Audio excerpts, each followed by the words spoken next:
Welcome back, everyone, to the Elder Confessions channel.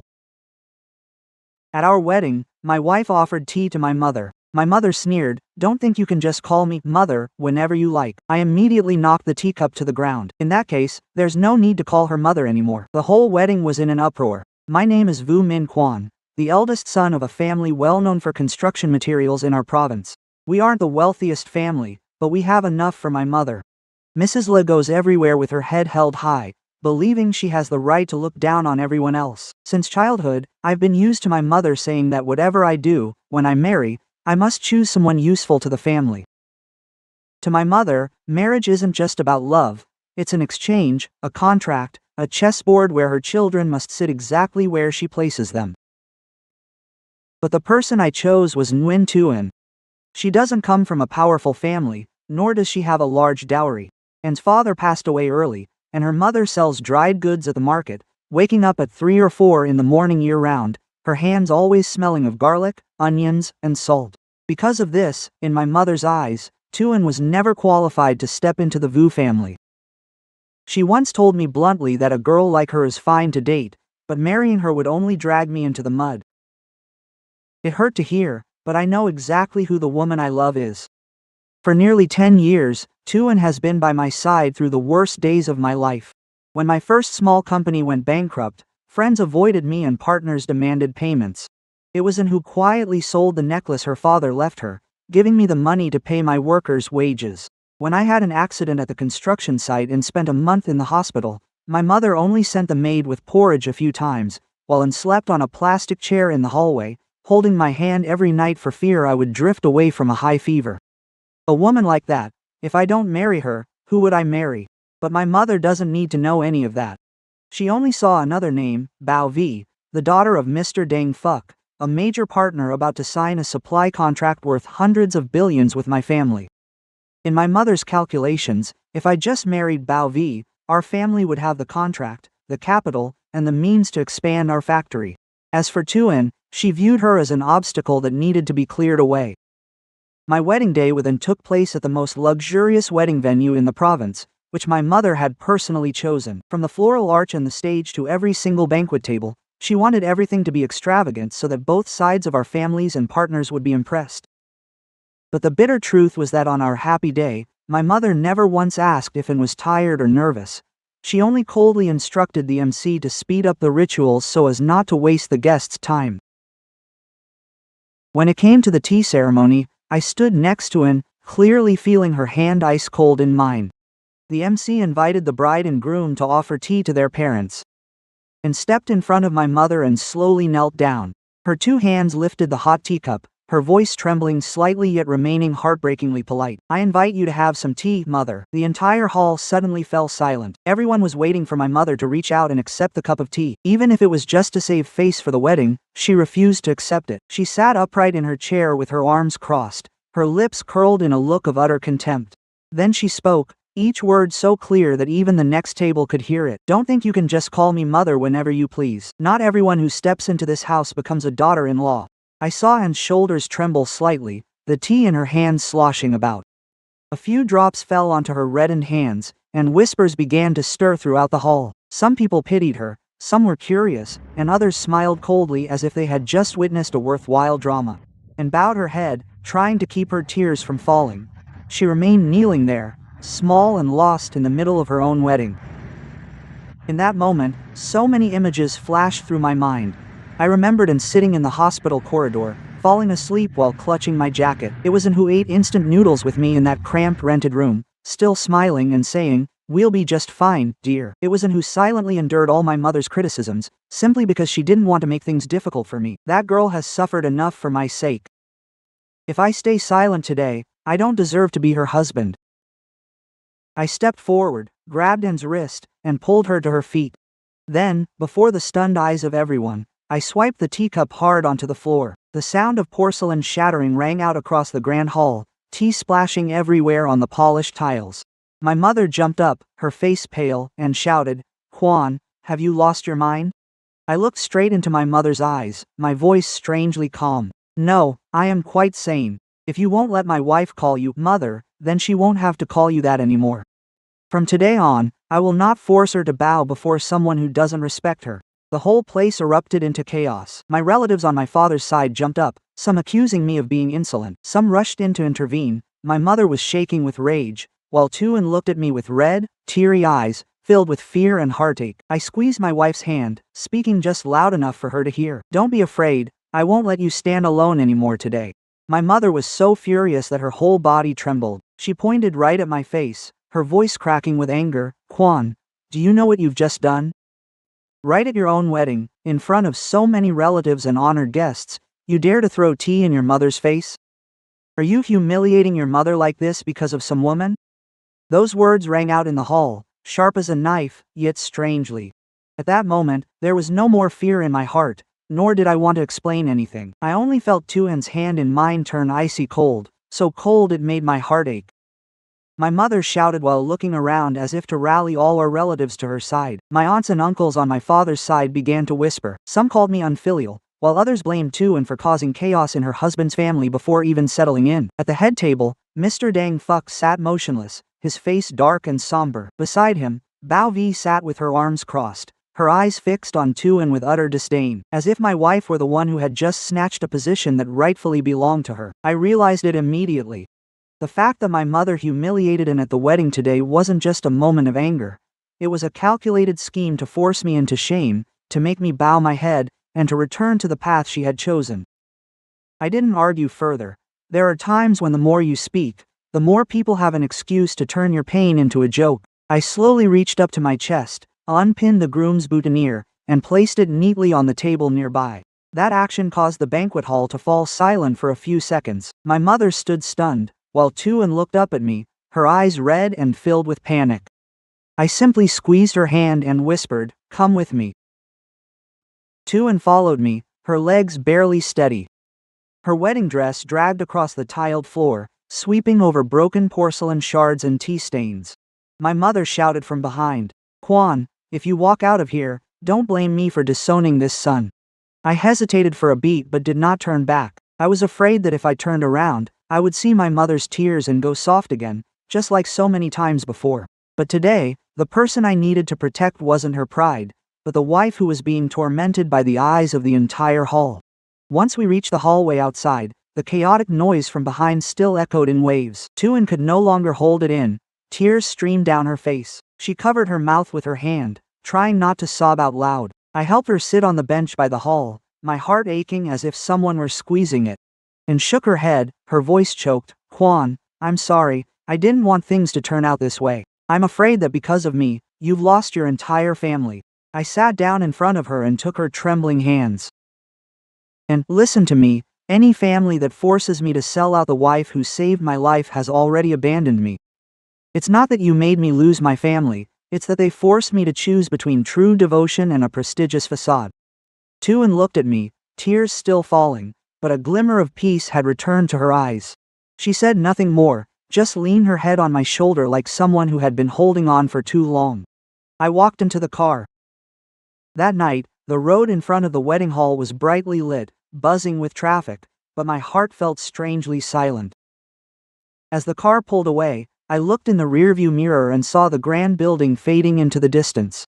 It was supposed to be the place that marked the happiest day of my life. Yet in the end, it became the place where I realized that if a man cannot protect his wife when it matters, all wedding vows are just empty words. In the car, Tuan sat silently beside me, her hands twisting her skirt. I didn't force her to say anything. In that very moment, I remembered the years gone by, the days when we had nothing but faith in each other. The day my first small company failed. I sat dazed in my rented room, with debt notices and a list of unpaid workers' wages before me. I thought I was finished. Yet quietly took off the old necklace from her neck. The necklace her mother left her before passing away. She placed it in my hand and said, "Pay everyone their wages first. They've worked all month, and they have wives and children waiting for them at home." I once asked if she regretted it, and only gave a sad smile. Keepsakes are precious, but the living are what truly matter. I remember those words to this day. They weren't flowery or grand, but enough for me to know that by my side was a woman who cared for others, even when she herself was suffering.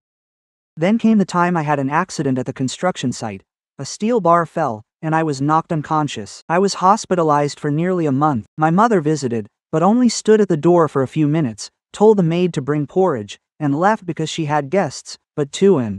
She took time off work, slept on a plastic chair in the hallway, and woke up every night to check my forehead for a fever. Once, I drifted awake to see her massaging my legs, her eyes dark with fatigue, her hair a mess. I asked why she didn't go home to rest. She only said, "You're in so much pain, how could I leave and have peace of mind?" In the years I had nothing, Tuan never asked me when I'd buy a house, get a car, or give her a proper wedding. She simply walked through every day by my side. When we had greens, we ate greens. When we had eggs, we ate eggs. And yet, my mother knew it all, witnessed it all. But in her eyes, and was still just a girl who brought no benefit. She didn't see people's hearts. She only saw status, contracts, and figures on business tables. I didn't take him back to the family villa. I drove to the small 2-bedroom house we bought on mortgage after years of saving. That house wasn't large. It wasn't luxurious, but every item in it was chosen by us, paid for with our own sweat. As soon as we stepped inside, Tuan took off her scarf and stood silently in the living room. I got her a glass of warm water and said softly, "From today on, this is our real home." That night, when I was too exhausted and fell asleep on the sofa, I sat beside her for a long time. Outside the window, the city was still lit, while my own heart was clearer than ever. From the moment that teacup hit the floor, I chose to stand by my wife. And no matter how great the price ahead might be, I will not regret it. The next morning, I woke up before dawn. Tuan was still sleeping on the sofa, one hand on her chest like someone who had just gone through a long nightmare. I gently pulled the thin blanket over my wife and sat down in the chair by the dining table. The whole little house was so quiet I could clearly hear the wall clock ticking, but that peace didn't last long. My phone started ringing continuously, one call after another. It was as if the entire Vu family had stayed up all night just waiting for me to turn on my phone. First my mother, then my father, then my uncle and aunt. Relatives who rarely asked how I was doing were suddenly calling frantically, as if I had committed a grave sin. I didn't answer right away. I placed my phone face down on the table, trying to keep myself calm, but just seconds later, a text from my mother flashed on the screen, cold and brief. "If you want to stay part of this family, bring him back to apologize and sign the annulment papers." I read those words over and over, my throat tightening. Just yesterday, my mother humiliated my wife right in the middle of our wedding. Yet this morning, we are the ones expected to go back and apologize. It seems that in my mother's eyes, Tuan's pain is insignificant. Her own reputation is the only thing that matters. Before I could even reply, the phone rang again. This time, it was my father, Mr. Vin. I took a deep breath and pressed answer. My father's voice came through on the other end. Hoarse and weary. Quote, "Quan, where are you?" I replied, "I'm at my house." He was silent for a few seconds, then sighed, "Come home for a visit. Because of what happened yesterday, your mother hasn't been able to sleep. The relatives are also talking behind our backs. More importantly, Uncle Fuck is very displeased. The contract with his company is hanging over our entire family. Do you understand?" I closed my eyes. In the end, what they worry about most isn't a ruined wedding. It isn't the bride's hurt feelings, but the contract. My father continued, his voice even heavier. "If Uncle Fuck is offended, our workshop could lose the biggest order of the year. The bank is pressing for loan repayments for the expansion. Hundreds of workers are waiting for their pay. Don't let a moment of temper drive this whole family into a dead end." Before I could speak, I heard my mother snatch the phone away, her voice sharp and filled with pressure. "Did you hear that clearly? If you marry Bao Vi, our family gets the contract, the capital, and a future, but what can it give you? Can she help you pay off the bank debt? Can she save your father's workshop? Or does she just know how to cry and turn you against your parents?" I gripped the phone tightly in my hand. "Mother, Tuan doesn't give me a contract, but she gives me trust and a real home. Whenever I fall, she is the one who stays by my side." My mother let out a dry laugh that sent a chill through my heart. "Trust, you say? Loyalty? You're grown up, Quan, are you still that naive? Love and loyalty won't pay off bank debts. A man destined for greatness must choose someone to lift him up, not drag him down. My heart ached and burned with anger as I listened. I knew my mother was pragmatic, but I never thought she would speak of my wife like a worthless commodity. She continued, her tone leaving me no room to argue. I've already made an appointment with the lawyer. The annulment agreement will be prepared by today. You just need to sign, given some compensation, then go apologize to Mr. Fuck and V, and everything can be saved. I answered firmly, I won't sign. The other end went silent, then my mother's voice dropped. It was scarier than when she was shouting. Think carefully. If you remain stubborn, I will ask the family board to strip you of your CEO position. From today, all signing authority, all accounts, and all contracts you manage will be revoked. I laughed coldly. If the price for that is abandoning my wife, then take it all. My mother gritted her teeth. Don't think living on your own is so clever. The house you're in, the initial deposit was family assisted. I have every right to demand repayment or reclaim that portion. You want to protect her, but with what? With your cheap talk of loyalty? Just then, a soft click came from the kitchen. I turned around to see Tuan standing by the sink. I didn't know when she had woken up, or how much she had heard. On the cutting board were half-chopped green onions, her left hand was cut, and red blood seeped onto her fingertips. Yet and still tried to keep her head down, wrapping it with a paper towel as if afraid to disturb me. In that moment, the anger in me no longer flared up noisily. It choked me, heavy and painfully sharp. This woman had been humiliated at her own wedding, only to hear her in-laws discuss annulment like returning an unwanted item. Yet her first reaction was still silence, still trying to act like she was fine. I hung up the phone, ignoring the fact that my mother was still talking. Then Tung stepped quickly into the kitchen, taking An's hand and putting it under the running water. And hurriedly pulled her hand back, her voice barely a whisper. I'm okay, you should go talk to your mother. I looked at her, my heart aching to the point of suffocation. Don't say you're okay anymore. I've heard that enough. And lowered her head, tears falling onto her bleeding hand. I'm just afraid you'll lose everything because of me. Lose your family, your company, and even this house.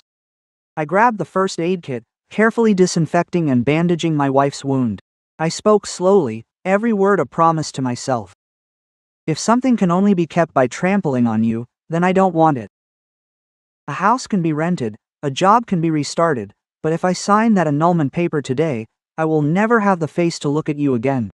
Tuan burst into tears, but this time she didn't hide it anymore. I pulled my wife into my arms and let her cry on my shoulder. Outside, the phone kept buzzing on the table, one call after another, message after message. But I didn't answer anymore. In my heart, I had made a clear decision. I will not take him back to apologize. I will not sign any annulment papers. And if my mother really uses the company, my position, or this house to force me, I will leave it all behind. From that moment on, I understood that this battle was no longer just about a cup of tea at the wedding. It was a fight to protect my wife from the cold calculations of my own family. And no matter how difficult the road ahead is, I will never let Tuan stand alone ever again. 3 days after the wedding, our small home finally found a bit of peace. Tuan didn't mention what happened that day anymore, but I knew she wasn't truly okay. Every time my phone rang, she would freeze as if afraid the person on the other end would continue with the threats and scolding. I wasn't doing much better myself. By day I tried to handle work remotely, by night I sat staring at the ceiling, wondering what else my mother might do to force me to surrender. That afternoon, the sky was overcast, and the wind blowing through the balcony made An's small potted plants sway. I was reviewing some inventory reports when the doorbell rang. Tuan stepped out from the kitchen, her hands still dusted with flour from kneading dough for a cake. She looked at me, and I nodded, signaling that I would open the door. But as the door creaked open, the person standing outside made me frown. It was Bao Vi. She wore a cream-colored silk dress with a thin blazer, her hair lightly curled, holding a gift box wrapped in silver paper. The scent of expensive perfume flooded into the small room with her, feeling uncomfortably out of place among the smells of flour and the ginger tea Tuan had just brewed. Bao Vi offered a perfectly measured smile, the kind of smile practiced in front of a mirror many times over. Quan, I know this is sudden, but since it was your special day recently, I thought I should drop by to greet my sister-in-law. The words sister-in-law sounded soft coming from her, but I could clearly hear the thorns hidden within. Before I could answer, Tuan stepped forward, wiped her hands on her apron, and politely said, "Please, come in for a cup of tea." I turned to look at my wife. Even though she knew this woman had once been chosen by my mother to replace her, and never lost her courtesy. That is what makes me feel both love and pity for her. Kind people often suffer because they always try to behave decently, even toward those who are not decent to them. Bao Vi stepped inside, her eyes quickly scanning the small living room. The gray fabric sofa was a bit worn, and the wooden coffee table was one I had assembled myself. The bookshelf held a few of N's notebooks. By the window sat a few pots of basil and mint she grew for cooking.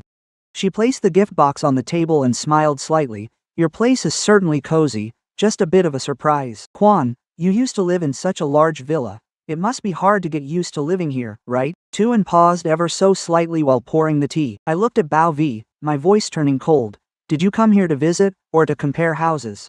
Bao Vi didn't look embarrassed. She sat down and crossed her legs. She looked as relaxed as if she were in her own living room. "Don't be so tense. I'm just being honest. People used to living up high, if forced to go low, will feel stifled sooner or later." Quote. Tuan placed a teacup in front of her, her voice calm. "The size of the house doesn't matter, Ms. V. What matters is whether the people inside want to come home." The sentence was gentle, not harsh at all, but I saw the corners of Bao Vi's mouth stiffen. Perhaps she didn't expect Tuan to respond with something so soft yet so sharp. I didn't want to beat around the bush anymore. I sat down opposite Bao Vi and said bluntly, "State your purpose." "I don't believe you came here just for tea." Bao Vi looked at me for a few seconds, then slowly opened her bag and took out a folder, placing it on the table. The cover was charcoal blue, bearing the seal of Mr. Dang Fuck's company inside. She pushed the file toward me. "I think you should read this. This is the best option for you, for your family, and honestly, for N as well." I didn't touch the folder right away. "Explain." Bao Vi smiled, less fake this time, replaced by the confidence of someone holding all the cards. "If you agree to call off the engagement with N, my father will invest capital to save your family's workshop. Not only that, but you'll get to run a new project, one far larger than your current workshop. You have talent. You shouldn't bury yourself in romantic matters that ruin your potential." Tuan sat beside me, her face pale, saying nothing. But her hand resting on her knee was clenched tight. I clearly saw the hurt in my wife's eyes. They spoke of our marriage as if it were a product to be cancelled, exchanged, or compensated with money and projects. Bao Vi leaned toward me, lowering her voice. "You don't have to love me right away. Just marry for a few years, it benefits both families. We can build feelings later." Quote. I let out a laugh, but my heart was cold. "You make it sound so easy. A woman's life, a marriage, a vow made before the ancestors, to you, is that just a few years of business cooperation?" Bao Vi shrugs. "Quan, adults don't live by vows. Adults live by making profitable choices." I pick up the file folder. The words inside were carefully drafted. Financial support, restructuring the partnership. Honor compensation for Tuan. But the more I read, the more disgusted I feel. They even listed a sum of money labeled as support for my wife's life stabilization. As if it were a maid being laid off after a period of service. I look straight at Bao Vi and tear the file in half right in front of her. The sound of paper tearing rings out dryly in the small room. Tuan is startled, and Bao Vi stands up abruptly. I throw the pieces of paper onto the table, saying every word clearly, "I will not trade my wife for a contract." Bao Vi's face turns red with anger. The elegant calm she wore cracks quickly. She grinds her teeth. "Do you think your family has any other options? Without my father, your factory is dead for sure. The bank is chasing debt, suppliers are demanding payment, and workers will riot if their pay is 1 month late. You think you can hide that?" That sentence makes me freeze. Those details are not easy for an outsider to know. Cash flow status, bank pressure, and supplier debt management are deep internal matters. Even some managers in the factory don't know the full extent. So why is Bao Vi speaking as fluently as if she were holding my family's financial reports? I slowly stand up. "You seem to know quite a lot, don't you?" Bao Vi realizes she slipped up, her eyes flickering with hesitation. But she quickly regains her arrogant facade, picks up her bag. "I'm just reminding you to look at reality. Someone like him can eat instant noodles with you for a few years, But when your whole family collapses, can she carry that burden? Before leaving, Bao Vi turns to look at Tuan. Her voice is low but venomous. You may have him today, but you won't necessarily keep him when his family loses everything. Men are easily touched when they have nothing, but when pushed to the edge, they realize who can truly help them. The door closed behind Bao Vi. The small house was deathly silent. Tuan leaned down to pick up the torn papers from the floor, but I held her hand back. Don't pick them up, they aren't worth you stooping for. And looked at me, eyes red. But Quan, how does she know so much about your family's company? I didn't answer right away. I looked at the scraps on the table, a clear sense of unease rising within me. Bao Vi didn't just come here to provoke. She inadvertently revealed something much more important. Mr. Fuck's side knows far too much about my family's weaknesses. And if they know that much, perhaps that contract isn't just a simple business opportunity. It could be a trap that has been set for a long time. After Bao Vi left the house, I stood silently by the tea table for a long time. The torn pieces of paper were still scattered across the tabletop. Beside the cup of tea Tuan had just brewed and hadn't yet touched. Outside the window, it began to drizzle. Each drop tapped lightly on the eaves as if reminding me that this brief peace was about to end. I am not afraid of being poor, nor of losing my position. What makes me uneasy is the look in Bao Vi's eyes before she left. The look of someone who came not just to persuade, but to warn. Tuan asked softly, Quan, is something very serious going on? I looked at my wife, seeing her face still pale from those insults just now. I didn't want to drag her into more fear when she hadn't even healed from the wounds of our wedding. I only said, I need to review some documents, don't worry too much, just go rest for a while. And looked at me for a long time, as if she knew I was hiding something, but she didn't press me. She just gently cleared the tea set and went to the bedroom to change into her loungewear. I opened my computer and logged into my old work email. Because my mother hadn't officially revoked all access, I could still view some files related to the partnership project with Mr. Fuck's company. Each file appeared before my eyes. The draft contract, the schedule appendix, supply commitments, material quotas, and mortgage plans. The more I read, the colder my spine became. Those dry-looking words felt like ropes silently strangling my family's company. The first thing that caught my attention was the security clause. According to the draft, if my company is more than 48 hours late on delivery, Mr. Fuck's side has the right to trigger the collateral seizure clause, including part of the factory, the newly imported steel rolling line, and even distribution rights in 3 key areas. I read it over and over, unable to believe the legal department could let such an unfavorable clause slip through. In business, penalties for delays are normal, but losing an entire production line and distribution rights over a 2-day delay is no longer a partnership contract. It's like a noose wrapped in cellophane. I continued opening the delivery schedule appendix. The deadline Mr. Fuck's side set is absurdly short. With the workshop's current capacity, even working day and night, it is very difficult to finish without technical errors. If workers are pushed too hard, the risk of mistakes, accidents, and defective goods will definitely increase. I remember very clearly my mother bragging to relatives that this contract was a life-changing opportunity. But looking at those terms, I only see a red-carpeted path leading straight into an abyss. I called Mr. Wah, the company's head of the legal department, immediately. The phone rang for a long time before he answered, his voice low and cautious. Quan, why are you calling at this hour? I asked directly. Mr. Fuck's contract. Who approved the clause mortgaging the production line and distribution rights? The other end was silent for a few seconds. Mr. Wah sighed. Quan, honestly I didn't want to say it, but Misla herself requested that we not be too picky. She said this was a vital contract. Once signed, everything else could be dealt with later. I closed my eyes, a heavy feeling crushing my chest. My mother, in her desire to land the contract and force me back onto the path she chose, was ready to ignore risks that could swallow the company whole. I asked, do you see anything unusual? Wah lowered his voice, yes, but I'm just an employee. I gave my input, but Misla wouldn't listen. She even called me a coward, saying if a legal officer backs down at every risk, the company will never grow. After that call, I sat silently in front of the screen. The small living room was filled only with the sound of rain and the steady hum of the fan. I knew I needed someone who understood financial data well enough to see what was hidden beneath. The first person who came to mind was Ton. He had served as the chief accountant at the family company for nearly 4 years before quitting due to disagreements with my mother.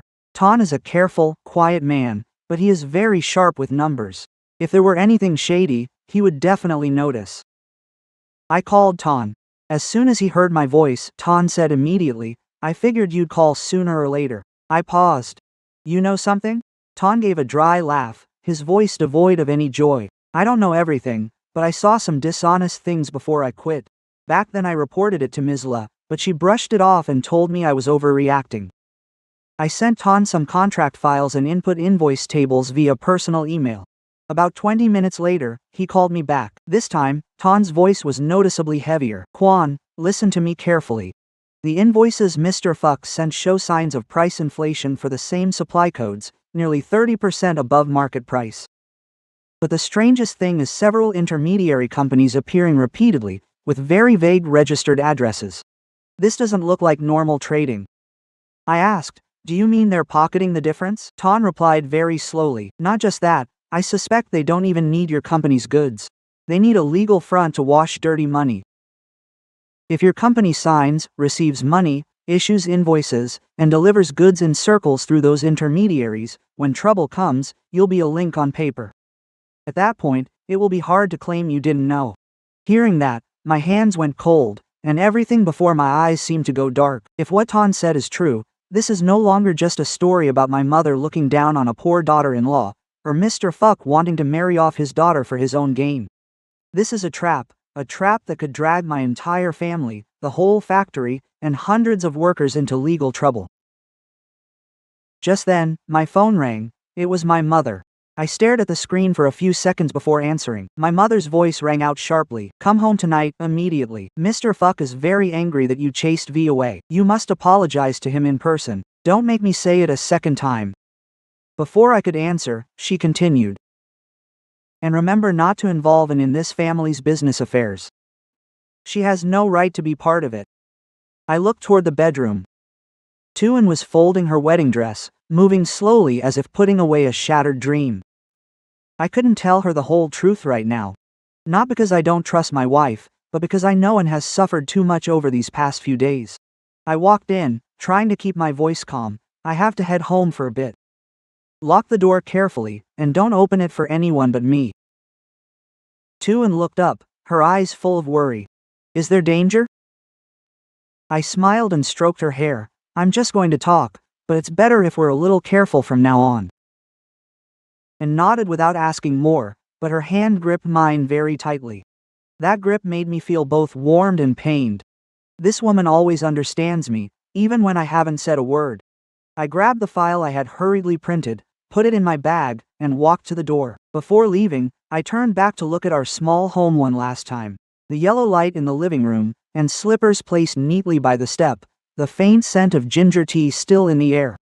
All those simple things suddenly felt incredibly precious.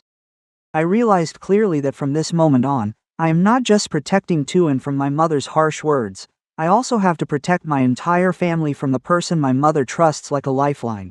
And perhaps, Mr. Fuck himself is the one preparing to push us all into the abyss. I drove back to the family villa when it was completely dark.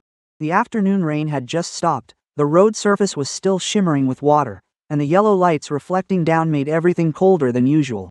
In the bag on the passenger seat was a file I had just hurriedly printed, containing the contract, progress appendices, mortgage terms, and some notes from Ton about irregularities in the invoices. I knew this trip home was no longer just about listening to my mother scold me for a while and then leaving. It was like stepping into a room rigged with tripwires. One slip and both Tuan and I would be dragged down. The villa gate opened slowly. The house where I grew up was still lit, still spacious, still as luxurious as it had been for years. But that night, stepping inside, I found it painfully unfamiliar. The housekeeper bowed to greet me, her eyes darting around as if she knew something was about to happen inside. I took off my shoes and walked through the long hallway. From the living room came the sound of my mother speaking in a very low voice, but every syllable was rigid with tension. As I entered, I saw my mother sitting in the middle of the sofa, back straight, her face as cold as if covered in frost. My father sat beside her, hands clasped on his knees, his expression weary.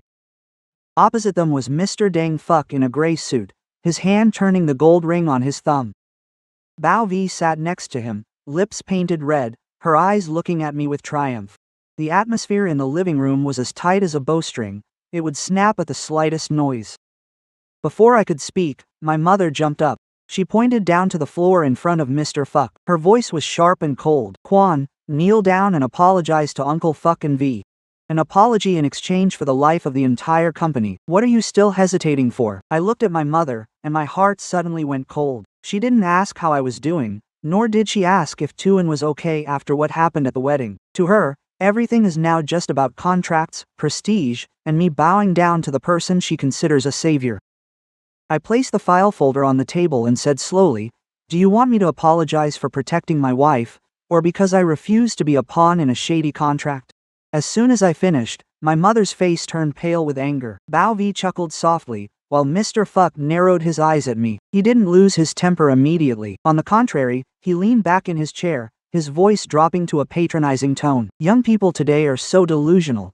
In business, you have to know how to bow, not use love to fight for a living. Loving your wife is your business, but don't let a woman's sweet talk ruin the big picture. I looked him straight in the eye. If the big picture means mortgaging my family's entire workshop with a predatory contract, then I'd rather ruin it before it's too late. With that, I opened the file and pulled out the appendix with the red markings. I placed each page on the table, turning them toward my parents. This is the penalty clause for late delivery. If delivery is delayed by just 48 hours, Mr. Fuck's side has the right to seize the collateral assets. The collateral here isn't just one shipment, it's the new production line, part of the workshop, and distribution rights in 3 regions. My father immediately looked up.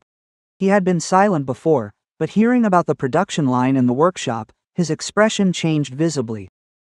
My mother frowned and snapped, "Don't use legal jargon to intimidate your own family. Every big contract has strings attached. Without them, who would dare invest in us?"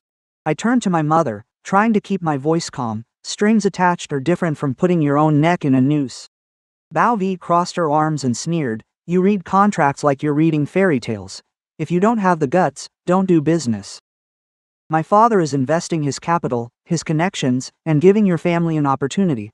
Shouldn't he have the right to secure his interests?"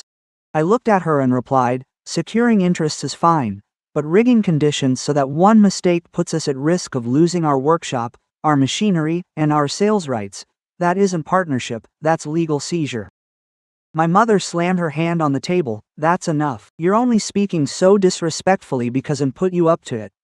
Quote, "Ever since you met her, you've become more and more stubborn. If she truly loved you, she would have advised you to yield for the sake of the family, not stand behind you pushing you to defy your mother." I let out a sad laugh when I heard that. Someone who wasn't even in the room was once again being used as a scapegoat. Tuan, who was at home knowing nothing but worrying about me, was still being dragged in as a target. I didn't want to drag my wife's name into this argument any further. I just looked at Mr. Fuck and asked directly, "If you are truly sincere about this partnership, why does the contract allow you to take over the project just 48 hours after a delay? Why is the delivery deadline pushed so short that it's nearly impossible to meet if we follow the proper inspection procedures? And why do the intermediary companies in your invoice list all have vague registered addresses?" The whole room went dead silent. For a very brief moment, I saw Mr. Fuck's hand, which had been turning his ring, freeze. His eyes darkened, but seconds later, he slammed his hand on the table, his voice full of indignation, "You are insulting my honor. If your family won't sign, there are plenty of others out there who will. I respect your mother and our family's relationship, which is the only reason I'm still sitting here. Don't think I need your family so badly that I have to put up with a wet behind the ears brat." Mr. Fuck asked. My mother immediately turned to me, her voice trembling with anger. "Did you hear that? How much more do you want to ruin things? Starting tomorrow, I am suspending all of your executive authority at the workshop.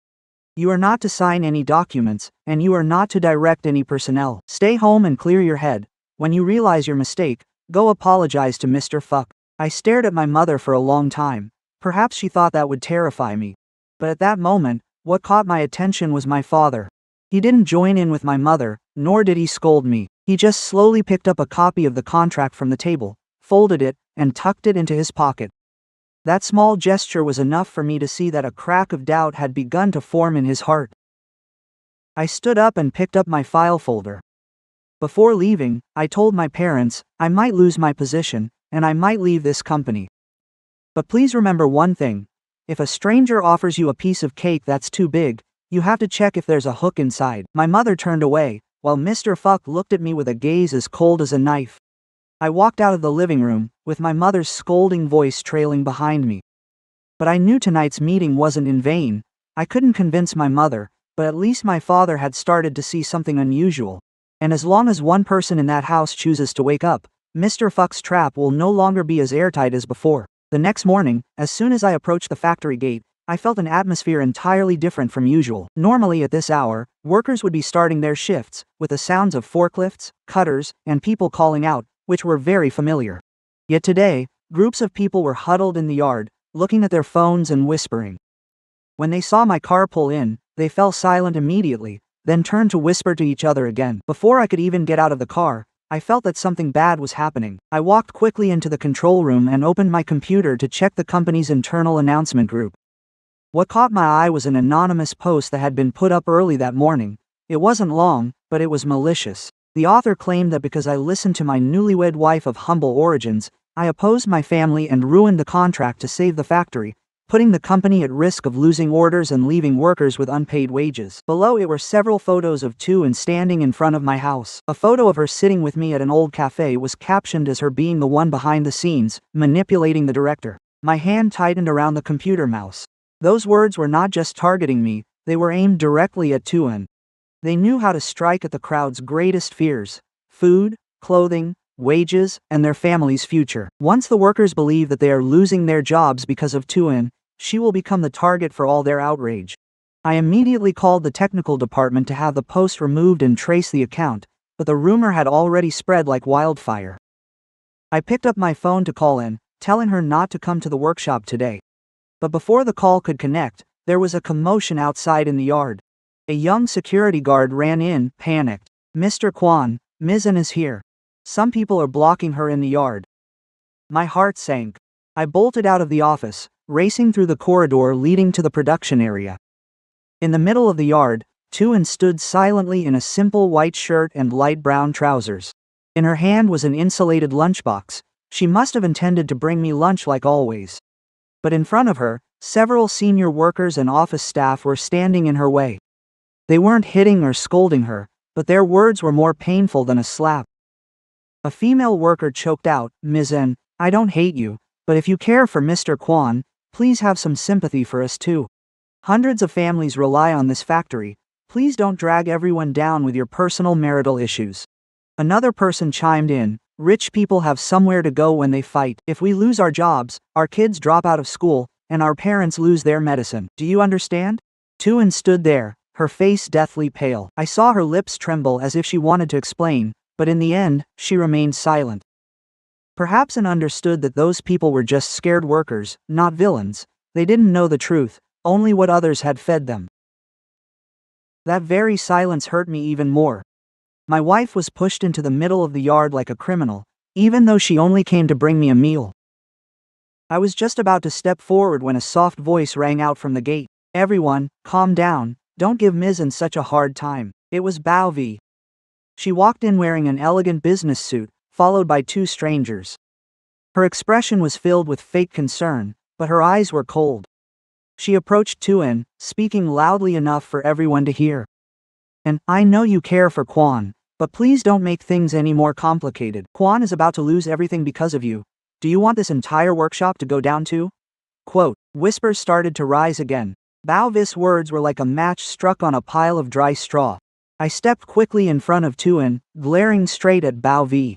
"Have you finished your act yet?" Bao Vi widened her eyes, her voice sounding falsely aggrieved. "Kwan, I only wanted to help everyone understand each other. Getting so heated will only make the workers think Tu-An is really behind all of this."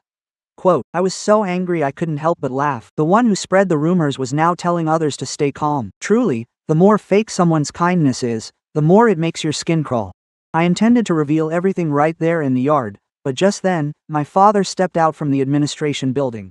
He rested his hands on the railing, his voice deep but resonant. Everyone, get back to work. This is a company, not a marketplace. Anyone found gossiping during working hours will have their pay docked as per regulations. The entire yard immediately went quiet. The workers looked at each other and slowly dispersed. Bao Vi frowned slightly, appearing surprised that my father had shown up at such a moment. My father walked down to the yard, his gaze lingering for a long time on Tuan's face. For the first time, I saw him looking at my wife not with the detachment of an unwelcoming father-in-law, but with genuine observation. Tuan didn't cry out loud, didn't react harshly, and didn't blame anyone. She just bowed her head, clutching her lunchbox tightly, enduring the pain that didn't belong to her. My father spoke in a slow, measured voice. "Are you here to see Quan again?" Tuan looked up, her eyes red, yet her voice remained respectful. "Yes, I brought him lunch. I didn't know there was trouble at the workshop, which is why I came. If this has caused any difficulty for everyone, I apologize." My father paused. Perhaps he hadn't expected the person just doubted by the entire crowd to be the first one to offer an apology. Then Tuan looked straight at my father, her voice soft but clear. "I don't need the family to accept me right away. I know you aren't satisfied with me, but please, don't sign a contract that could harm the workshop just because you dislike me. The workers here are not at fault. They just need a decent place to work to support their families." That statement left even me stunned into silence. Tuan didn't defend herself, complain about her hardship, or demand justice for herself. The person most insulted was the one worrying about the company and the workers who had just misunderstood her. My father looked at her for a long time, his gaze gradually softening. He said nothing more, just turned to me. "Quan, take your wife home to rest. Come to my office this afternoon to talk." I nodded and took the lunchbox from Anne's hands. As I led her to the car, and still looked back at the workshop yard, her eyes full of worry. She said softly, "Don't blame the workers. They are just afraid of losing their jobs." I held my wife's hand, my heart tightening. "I know, but it hurts me that you were the one who had to endure those words." That afternoon, my father called me into his private office. The door closed, and he didn't beat around the bush as usual. He placed a copy of the contract on the table, looking at me with heavy eyes. "Quan, tell me the truth. Just how dangerous is this contract?" I didn't wait any longer. I opened my laptop and showed my father all the data I had sent, the inflated invoices, the list of shell companies, the signs of money laundering, and the clauses that could cause the workshop to lose control. My father read every page very slowly. The more he read, the paler his face became. Finally, he took off his glasses and leaned back into his chair. The room was so quiet that I could clearly hear his heavy breathing. After a long silence, my father spoke in a hoarse voice. "If these things are true, your mother and I almost led our whole family into the lion's den." I looked at the man who had been tough his whole life, suddenly seeing him age so much in just one afternoon, but in my heart, a spark of hope emerged. At the very least, my father was willing to face the truth. And sometimes, for a family to escape the abyss, it only takes one person to dare to wake up. After that afternoon, my father no longer maintained a hesitant attitude. He called Wah from the legal department separately, ordering a complete halt to the signing process with Mr. Fuck's side to review the contract.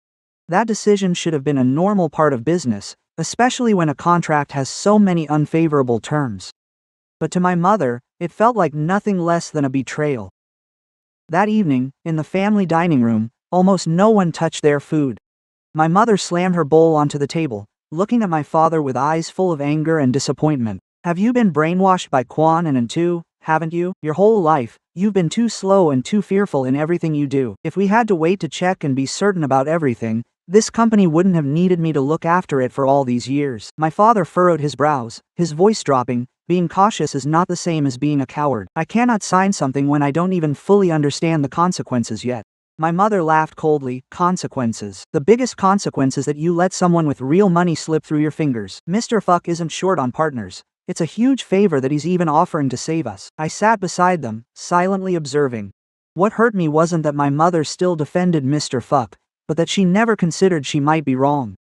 To my mother, a wealthy person is always more trustworthy than someone who speaks honestly. Then she turned to me and said something that made my chest feel heavy, like it was being crushed by a stone. "I would rather trust a wealthy stranger than a poor daughter-in-law who only knows how to cry." I set my chopsticks down, staring at my mother for a long time, picturing Tuan in my mind standing in the workshop, misunderstood by the workers yet still worried about them losing their jobs. Someone like that, in my mother's eyes, was just a poor daughter-in-law who knows how to cry. I wanted to refute her, wanted to say so much, but my father spoke up first. Stop insulting the girl. Today, she was the one who reminded me not to sign recklessly and hurt the workers. My mother froze for a few seconds, then stood up abruptly and headed to her room. Her slippers tapped loudly and rapidly on the stairs, like beats of anger she couldn't suppress. I thought the matter ended there, but I didn't know that Mr. Fuck had called my mother privately that very evening. Later, listening to the recording from her phone, I finally understood why she was so terrified. Mr. Fuck's voice on the phone didn't have his usual dignified tone. It was cold and sharp as a knife. Ms. I'll be blunt. If the contract isn't signed in 3 days, I'm pulling my capital. Furthermore, I'll let the mayor know your company is insolvent. The banks, suppliers, and customers. Once they catch wind of it, you can imagine the consequences yourself. My mother stammered, Mr. Fuck, please don't be so harsh. I'm trying to convince my husband and Quan. He laughed, I don't have time to wait for a son who's blinded by his wife. If you want to save the company, decide for yourself. Perhaps out of fear of losing the contract, my mother made a mistake. The next morning, she took the company seal and signed some preliminary commitment papers with Mr. Fuck's side on her own, without consulting my father, and without informing me. Those documents weren't enough to finalize the main contract, but they were enough for Mr. Fuck to claim that we had reached an initial agreement. My mother thought she was saving the company, but she was actually opening the door for them to walk right in. At the same time, strange things began happening in the workshop's raw material warehouse. A newly imported batch of rolled steel was recorded in the files as meeting standards. All inspection papers were present, and the seals were intact. But Ton, whom I had asked to monitor sensitive item codes, discovered the lot number on the inspection certificate didn't match the code stamped on the steel bundles. It was a minor discrepancy, just one character off. But for an experienced warehouse accountant like Ton, it was a sign that couldn't be ignored. Near midnight, my phone rang. I had just dozed off at my desk when Ton's voice came through urgently. Quan, get to the warehouse now. Someone has swapped the steel batch. The inspection certificate is real, but it doesn't belong to the shipment currently in the warehouse. I jumped up, my heart pounding. Are you sure? Ton spoke quickly. I'm sure. If this batch goes out to the client tomorrow morning, we could be sued for providing substandard materials. And if they trace the records, the party responsible for the warehouse intake is our company. I immediately called my father. Just 15 minutes later, the two of us were at the warehouse. The side gate was ajar, and the security light was dim. The security guard on duty was slumped over in a plastic chair, reeking of alcohol. My father shook him until he finally woke up, mumbling that he didn't remember anything, just that an acquaintance from shipping brought some snacks and invited him for a few drinks. I ran straight into the camera room. The recording screen for the loading area had been cut for exactly 2 hours, from 10:15 to 12:17, enough time for a truck to enter the warehouse, swap the goods, forge the paperwork, and leave. My father stood before the silent bundles of steel in the white light, his face turning pale. He held the inspection sheet, his hand trembling slightly. This is no longer business. He added, this is a setup. I said nothing, only bent down to photograph every batch code, every seal, and every tire mark still printed on the damp warehouse floor. My heart turned ice cold. If Ton hadn't discovered it in time, my company would have shipped this batch out tomorrow morning. Then Mr. Fuck could just stand aside and wash his hands of it, while my family would bear all the consequences. The next morning, Dad called Mom down to the warehouse to see it with her own eyes. I thought after everything that had happened, Mom would finally wake up, but she just stood looking at the steel batch for a moment before speaking. Her voice was terrifyingly stubborn. Maybe the shipping staff just made a mistake. You blame everything on Mr. Fuck. How much longer do you two intend to scare yourselves? My father was stunned, and I couldn't hold back anymore. I looked at Mom, each word heavy as it came out. You don't hate Tuan because she's wrong. You hate her because she cost you a profit you thought was guaranteed. You're afraid of losing the contract and losing face with Mr. Fuck, so even though the truth is right in front of you, you still want to keep your eyes shut. My mother turned pale, her lips trembling, but she couldn't say a word. For the first time, I saw in her eyes not just anger, but a tiny flicker of confusion. That flicker of confusion wasn't enough to make her admit she was wrong. But I knew the shell that Mr. Fuck had built in my mother's mind had begun to crack. And once the truth has its first crack, it can no longer be hidden forever. After the incident with the swapped steel, my father barely slept. He sat all night in his office with the contract in front of him, copies of invoices and a few photos I took at the warehouse. The next morning, when I just stepped in, my father looked up at me with bloodshot eyes. He said very softly, "Your mother still won't believe it. She has been proud her whole life. The more she fears being wrong, the more stubborn she becomes. To make her see the truth, she must hear it from Mr. Fuck's own mouth." I understood what my father meant. If I kept presenting evidence, my mother would think I was incited by two and to intentionally sabotage the contract. If my father opposed it too strongly, she would think he was cowardly and afraid to make a scene. Only Mr. Fuck has the power to shatter her illusions, because he is the very person she is trusting like a lifebuoy. My father decided to pretend to back down and arranged a private meeting with Mr. Fuck to discuss signing the remaining documents. Meanwhile, Ton and I would sit in the next room. We would monitor everything through a small recording device in my father's pocket. The meeting took place at a garden restaurant tucked away on a quiet street. It had private, soundproof rooms with closed wooden blinds. The staff were instructed not to enter unless called by the guests. My parents arrived first. My mother wore a dark brown silk outfit, her hair neatly bunned, still trying to maintain a calm expression, but I knew her heart was in turmoil. The woman who once stood in the middle of a wedding to mock her daughter-in-law was now being cornered by her own choices. Ton and I had entered the adjacent room 10 minutes earlier. Ton placed the laptop on the table and checked the signal from the recording device. The screen displayed steady sound waves. I sat still, my hands clasped together. Ton looked at me and lowered his voice. "Quan, no matter what you hear later, you must stay calm. We need the clear truth. Not a physical fight." I nodded. I understood. If we acted too hastily, all our efforts would go down the drain. Around 7 p.m., Mr. Fuck and Bao V entered the room via the headphones. I clearly heard him laughing quite comfortably. Quote, "Vin, that's more like it. When doing big business, you should sit down and talk with reasonable people. Don't let these newlyweds make a mess of things." My mother forced a smile in return. "Mr. Fuck, please understand. Quan is still young and hot-headed. I am still advising him." My father said slowly, "Today I want to hear more clearly about the direction of our cooperation. If both sides are to continue, I need to know what role my company will play after signing." Mr. Fuck probably thought my father had truly softened his stance. His voice became less guarded, with a hint of arrogance. "The role is quite simple. You have the factory, the licenses, and a clean business history. That is exactly what I need. As for capital, orders, and logistics, I can handle it all." My mother asked softly, "So you mean your side will provide financial and market support?" Mr. Fuck laughed. "Just sign it, Ms. La. The weaker your factory is, the easier it is for me to inject capital. Changing the name and ownership later on is just standard procedure." In the headset, there was the sound of a teacup hitting the table hard. My mother froze, her voice beginning to tremble. "What do you mean by that? I'm looking for a partnership, not to sell my company." Bao V finally spoke up, her voice light but cold. "Ms. La, in the business world, who saves anyone for free? You need money, I need a clean production shell, both sides benefit." I closed my eyes. Even though I had anticipated it, hearing it from their own mouths still sent shivers down my spine. My mother remained silent for a long time, perhaps trying to understand what the term clean production shell meant. My father asked for her, "What does a clean production shell mean?" Mr. Fuck sneered, "Vin, you've been in business long enough, don't play innocent. Some previous projects have messy paperwork and money that pass through many hands. Now I need a manufacturer with a decent record to legitimize the cash flow and goods. Your company has an old brand and is short on capital, it's a perfect fit."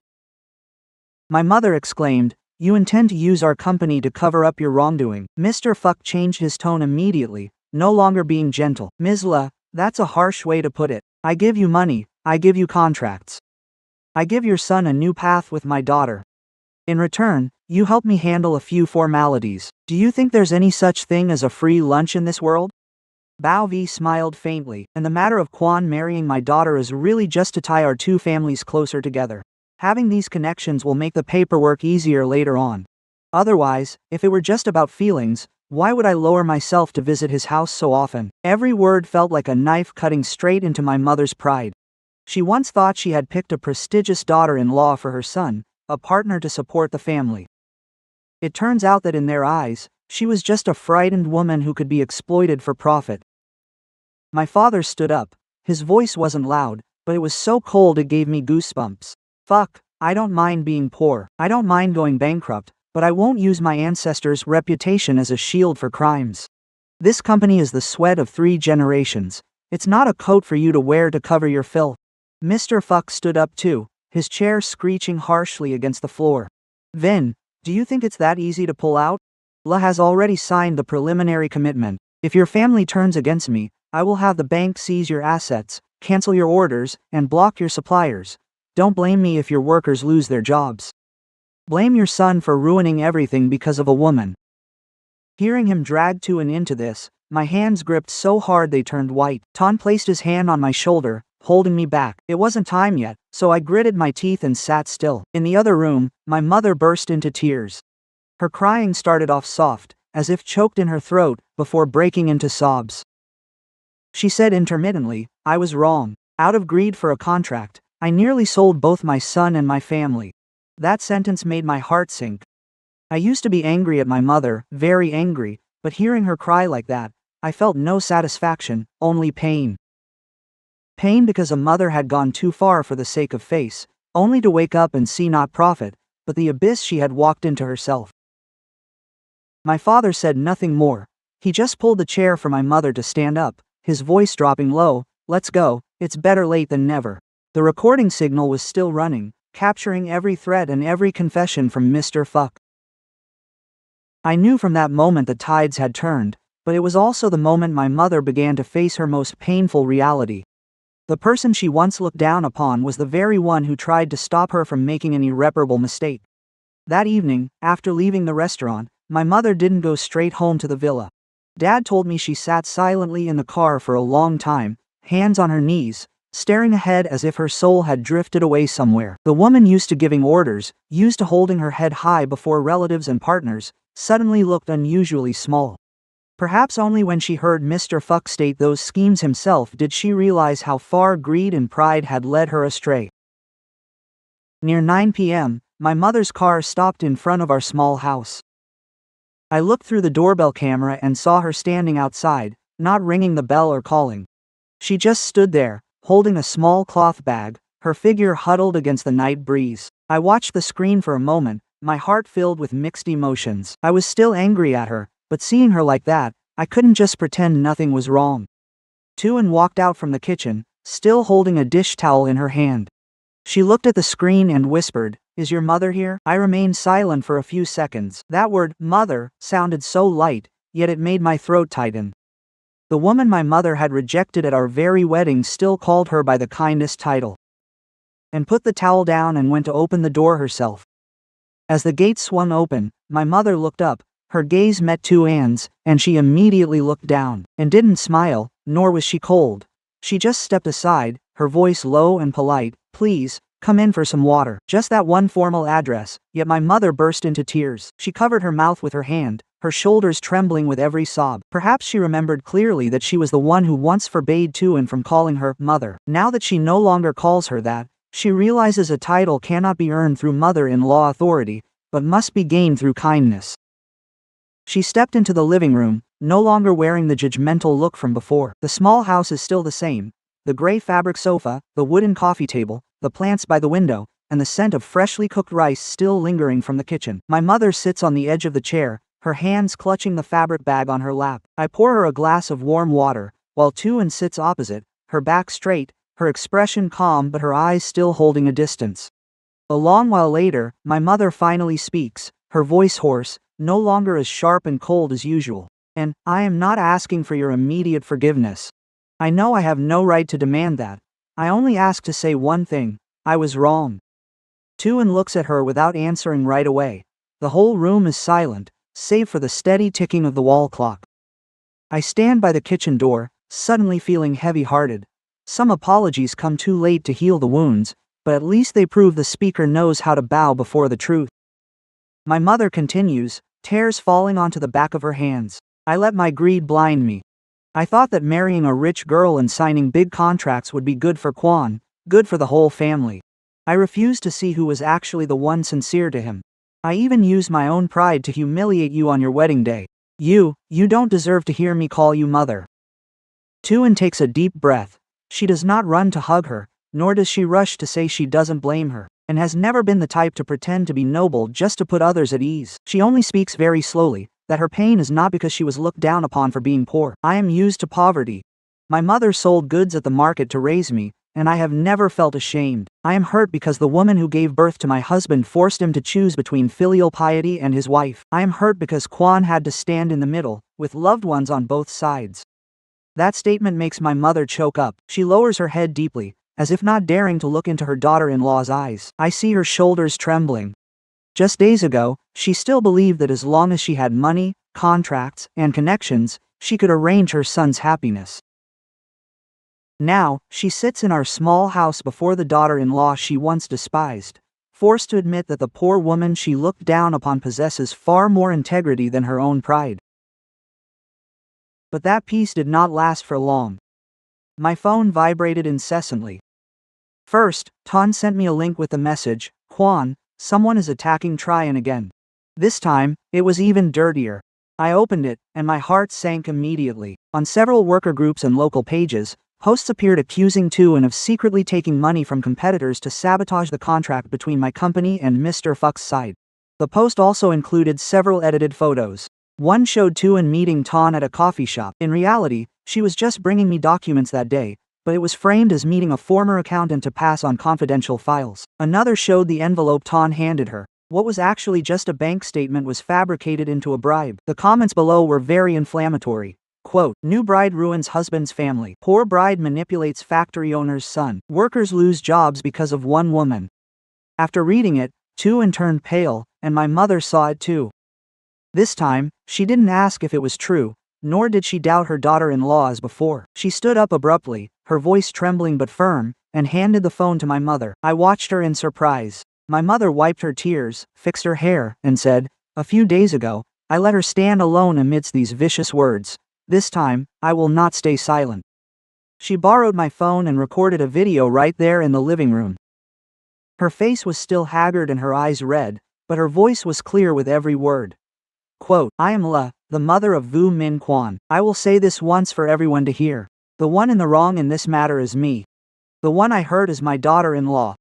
Nguyen Tuan, she did not sabotage the contract, incite anyone, and certainly did not betray the company. It was I who, out of greed for a contract, nearly put our family in danger." She paused for a moment, looking straight into the camera. "Anyone who continues to insult her, they will have to get through me first. I once forbade her from calling me mother. But today, I would like to do what a decent mother-in-law should have done from the start: protect her daughter-in-law." I stood there, speechless. Tuan covered her mouth with her hand, tears falling silently. The video was posted right after that, spreading faster than the slander. And I knew that somewhere, Mr. Fuck must have seen that the most important pawn he had controlled with greed and ego had finally turned against him. Not even an hour after the video of my mother defending Tuan was posted, the whole town was buzzing with talk. Those who had joined in mocking and started to fall silent. Some workers sent her messages to apologize, and a few regular customers called to check on the company's situation. But just when we thought we had finally reclaimed a bit of justice, Mr. Fuck began his counterattack. A person like him will never let go easily once he sees his prey escaping his grasp. The next morning, as soon as I arrived at the workshop, Wah from the legal department rushed into the executive office with a stack of documents, his face pale. Kwan, from Fuck Tin Company, sent a notice canceling all pre-ordered shipments. They even demanded compensation, claiming that our company unilaterally affected the progress of our cooperation. I picked up each paper to read. The content was drafted very cleverly, not mentioning our refusal of the shady contract directly, but citing old order terms to apply financial pressure. It didn't stop there. Within one morning, 3 long-term clients simultaneously announced they were suspending payments. Some said they needed to recheck the quality of the shipment, others used the excuse of internal budget reviews, and some wouldn't even answer the phone. I understood immediately that Mr. Fuck's hand had reached them. With his connections and money, he was slowly squeezing my company's cash flow, suffocating us until we were forced to come back and beg. By near noon, the news spread to the workshop, and the workers began to panic. They didn't gather noisily like last time, but every worried look made my heart feel heavier. An old worker named Tu, who had worked at the factory since my father was young, quietly came to the executive office. He took off his faded hard hat and asked very softly, "Kwan, will the company be able to pay salaries this month? I'm not asking for myself. Many people in the workshop still have rent, baby formula, and medicine for their elderly parents to pay for. That question felt like a stone dropping straight into my chest. I couldn't make empty promises as the owner of a factory. The most painful thing wasn't seeing the revenue chart go down, but seeing the workers who had stuck with me worrying about tomorrow's meals. I was just about to answer when my mother walked in. She was wearing simple clothes, no makeup, and her hair was tied in a low bun at the nape of her neck. This was the first time in many years I saw my mother appear at the workshop without the air of a boss inspecting others. My mother walked straight to the production area. My father, I, and two and all followed her. The workers fell silent as they saw her. Mother stood in the middle of the factory floor, hands clasped tightly in front of her. Her voice was shaky at first but became clearer as she spoke. Quote, I am La. Over the past few days, due to my impatience and pride, the company was almost dragged into a dangerous contract. I was wrong to trust outsiders too much, and wrong to let everyone fall into uncertainty. Please give my family a few days to handle the workers' wages. We will prioritize payment at all costs. No one clapped, and no one cheered. But the silence then was no longer a silence of suspicion. It was like a pause of people listening to a sincere confession. Uncle Tu looked at my mother and sighed. If the boss says so, we will listen. We just hope the company doesn't abandon its workers. My mother nodded, her eyes reddening. We won't abandon you. We will fix our mistakes, but we must not let the workers suffer for the faults of the owners. That statement made me choke up. Only a few days ago, Mother still considered contracts to be everything. Today, she has begun to understand that behind every decision of the leader lies the livelihood of many families. Tuan stood beside me, quietly observing the list of workers on the attendance board. That afternoon, instead of blaming my mother or recounting her own grievances, she asked the accounting department for a list of employees in the most difficult situations, those with small children, those paying medical bills, and those renting far from home. Coming home that evening, I saw Anne sitting at the dining table, diligently taking notes on each name. I asked, "What are you doing?" She looked up, her eyes a bit tired but her voice firm. "If the company can't pay all the salaries at once, we should give an advance to those in the direst need, those with hospitalized children, those whose rent is due, those who must send money home for their parents' medicine. Whoever needs it most urgently should be helped first." I looked at my wife, feeling both love and admiration. The person once misunderstood by the whole workshop, tormented by rumors, was now the one thinking of them first in hard times. My father also made a very quick decision. He called me into his room and placed the deed to a private plot of land in the suburbs under his name on the table. He had intended to keep this land for his retirement, but right now, keeping the workers' trust is more important. Sell it to pay salaries first. As long as the company has its people, it still has a chance to rebuild. I looked at my father, and before I could say anything, my mother walked in. She took a velvet box from her pocket, opening it to reveal a gold bracelet set and a pair of earrings she once cherished. She placed them next to my father's papers, her voice choked. "Sell these if you need to. I was wrong to be so proud before, and now I must share the burden." The atmosphere in the room was heavy but warm. For the first time since the incident, I saw that no one in my family was blaming anyone else. Everyone was trying to use what they had to patch the hole created by their own greed and blindness. I turned to Tuan, seeing her eyes red. She said nothing, just quietly poured a cup of hot tea for each of my parents, a small gesture, but enough for me to understand she still left a path in her heart for others to return. Just then, my phone vibrated with a message from Bao V. I opened it, and the lines of text appeared, cold and harsh. "You still have one final chance to leave Tuan. I will tell my father to stop. Don't let your whole family lose everything because of one woman." Immediately after that came a second message. "You know what my father is capable of. Stop trying to be a hero." I stared at the screen, not with the noisy rage of before. I just saw their true nature more clearly. They don't want a partnership, they want control. Not marriage, they want shackles. I took screenshots of every message, saved them in a private folder, and sent them to my lawyer. Tuan looked at me and softly asked, "Is it Bao V?" I nodded and handed the phone to her. And finished reading, stayed silent for a moment, then said, "What are you planning to do?" I took my wife's hand. "We won't retaliate with cruelty, we'll just bring the truth to light. If they use threats to force us to bow, those very words will become proof of what they've done." Tuan looked at me and gave a very slight nod. Outside, the night wind blew through the empty workshop, but inside, I was no longer as troubled as before. Mr. Fuck can squeeze the cash flow, spread rumors, and use his daughter to force me to leave my wife. But he forgot one thing. When a family stops blaming each other and starts standing on the side of what is right, evil, no matter how aggressive, cannot easily win. That night, after everyone in the house had calmed down, Tuan still wouldn't go to sleep. She sat at the dining table, with a stack of worker payroll files and some advance payment reconciliation sheets the accounting department had just sent over. The yellow light cast down on my wife's face, making her tired eyes look even more sunken. I told him to rest, but she just shook her head. Some of the workers in the shop were still waiting for rent and medicine money. I'll double-check to be sure, so no one in urgent need is left out. I sat down next to my wife, looking at the rows of names and small advance payments she had carefully noted. It was during this review that Anne suddenly paused. She took a pen and circled a name on the company's transfer statement. It wasn't a worker's name, nor was it a regular supplier. The transfer line noted in advance for shipping costs to Thai Transport Company. The amount wasn't huge on its own. But the strange thing was that the name appeared repeatedly, many times over several months. Tuan frowned, opening several old bank statement files. Quote, "Quan, look at this company name.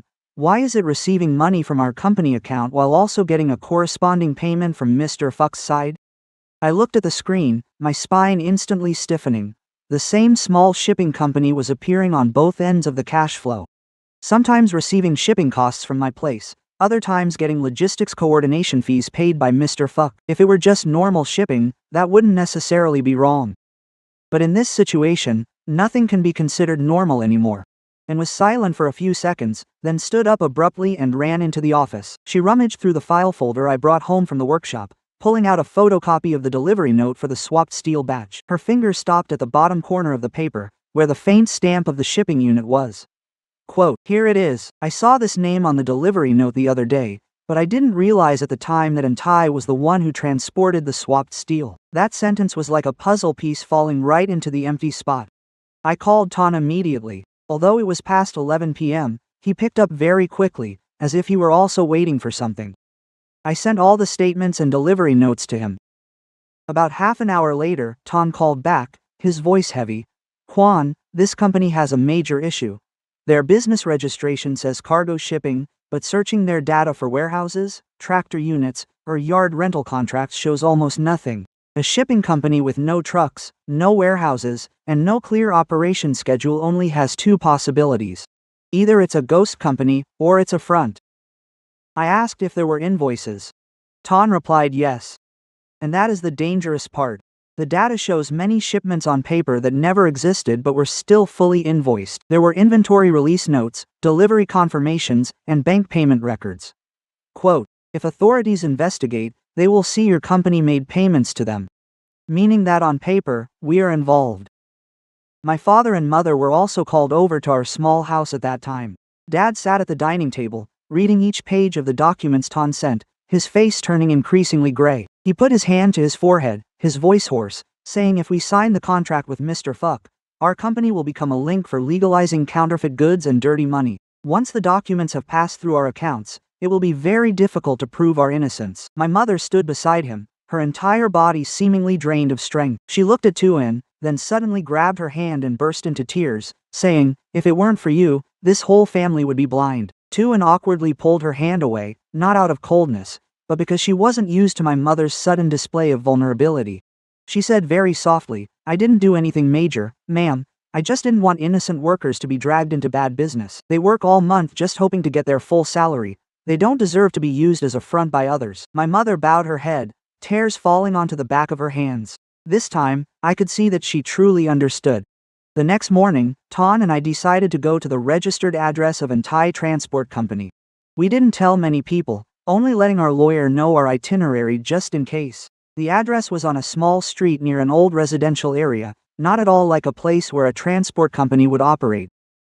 When the car stopped, in front of us was just a locked, single-story house with a peeling sign, covered in dust inside, with no trucks, no staff, no warehouse, and no signs of business whatsoever. A vendor selling drinks nearby saw us staring for too long and asked, "Who are you two looking for?" Ton handed over his business card and said he wanted to ask about the company that used to rent the address here. The vendor waved her hand. "Oh my, no one has done business there in a long time. Only occasionally does a stranger stop by to pick up mail, but during the day, it's completely empty. But a few months ago, I saw a few trucks driving toward the old warehouse in the field behind the village late at night. I don't know what they were carrying. They were always covered with tarps and moved very fast. Ton and I looked at each other. A ghost address, shipments on paper, and strange trucks heading to an old warehouse at night. Everything is gradually connecting into a single network, but I increasingly understand that I cannot act recklessly. Our opponent is not just someone who does business dishonestly. Mr. Fuck has money, connections, and people ready to do his dirty work. One wrong step and we could be framed instead. We photographed the entire state of the house, recorded statements from neighbors, saved the location, and drafted a report witnessed by our lawyer via video call. Ton even carefully asked a friend for records from the neighborhood group confirming that the house had no actual business operations. Each piece of evidence was collected slowly but surely. I remembered the lawyer's advice. Don't fight with emotions. To protect ourselves, we must let the evidence speak for itself. That afternoon, just as I got home, Tuan received a strange call. I was changing my shirt in the room when I heard her voice in the living room sounding tense. "Hello, who is this?" A long silence followed. Then I heard him speak more softly. "Ms. V." I immediately stepped out. Tuan turned on the speakerphone. On the other end was Bao Vi's voice, no longer arrogant as before, but strangely trembling. Quote, "Ms. N, I have something, but if my father finds out, he won't spare me." Tuan looked at me, her eyes full of surprise. I signaled for her to stay calm and asked, "Where are you? Are you safe?" Bao Vi choked up. "I don't know anymore. I just know that if I stay silent any longer, someone will die because of what my father is doing. Can you meet me?" Alone. The room fell into silence. Bao Vi, who once used money and arrogance to force me to leave my wife, was now calling Tuan herself in a desperate tone. I looked at my wife and then at my parents sitting across from us. My mother turned pale. Perhaps she also realized something. That call revealed a different truth. Bao Vi might not be the mastermind. She could also be a pawn controlled by her own father in this sinful game. Tuan agreed to meet Bao Vi. But this time, we were no longer naive. After everything Mr. Fuck has done, any private meeting could turn into a trap. I chose a small cafe located right on a main road. It was crowded with people passing by, tables were close together, and there were security cameras from the shop and the store next door. I told him, "You go ahead and talk to her. I'll sit further away and won't interfere. But if anything seems off, just place your hand on your glass, and I'll be there immediately." Tuan nodded. She wore no makeup, just a light blue shirt with her hair tied neatly behind her head. Looking at my wife then, I suddenly felt a strange sense of tenderness. The woman once scorned by Bao Vi, compared to a worthless commodity, was now the one she sought out for help. Life sometimes takes such strange turns. The person you once hated may be the only one left to listen to you. Bao Vi arrived nearly 10 minutes late. She no longer held that arrogant air from before. The designer dress was still there. The expensive bag was still there, but her face was pale, eyes dark-circled, and lips dry like someone who hadn't slept for nights. She sat down opposite Tuan, clutching her handbag tightly to her chest. I sat at a table far away by the glass window, enough to observe but not hear every word. Ton was also waiting in the car across the street in case someone was following her. It took a long while for Bao Vi to speak, her voice so low that Tuan had to lean in to hear clearly. Quote, "And I know you hate me." Tuan replied calmly, "I don't hate you. I just didn't like how you used to treat other people's marriages like a business transaction." Bao Vi lowered her head and gave a sad smile. "I deserve to be told that. Back then, I truly thought I was better than you. I had money, family status, and my father backing me. I thought as long as I wanted it, sooner or later, Quan would have to come back and choose me." She paused, her eyes turning red.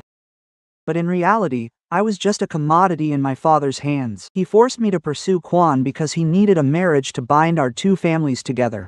He said if I couldn't do it, I would have no power left in the company, and my mother's medical treatments would be cut off.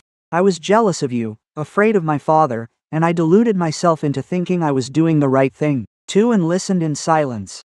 I saw my wife's hand resting on the table. It wasn't clenched, nor was it shaking. She always has a way of listening that makes the person across from her feel they no longer need to put up a front. Bao Vi dabbed her eyes with a tissue, her voice choking, saying that day when Quan's mother filmed a video to defend you, I watched it over and over again. I felt ashamed. Someone who once hurt you dared to stand up and admit they're wrong, while I was still hiding behind my father to harm others. Saying that, Bao V opened her bag, took out a small black USB drive, and placed it in Tu-An's palm. Inside is a recording of my father talking to a group of people about pushing low-quality goods into several public works projects. It includes lists of transport companies, warehouses, and delivery schedules. I don't know if it's enough to serve as evidence, but I can no longer keep it. Tu-An looked at the USB and then looked up. Why did you give it to me instead of giving it directly to Quan? Bao V gave a bitter smile. Because I was the one who targeted you the most. I wanted to apologize to you first, and because I thought you would understand the feeling of having a loved one use the name of love to force you to do things against your conscience. She broke down in real tears at this point.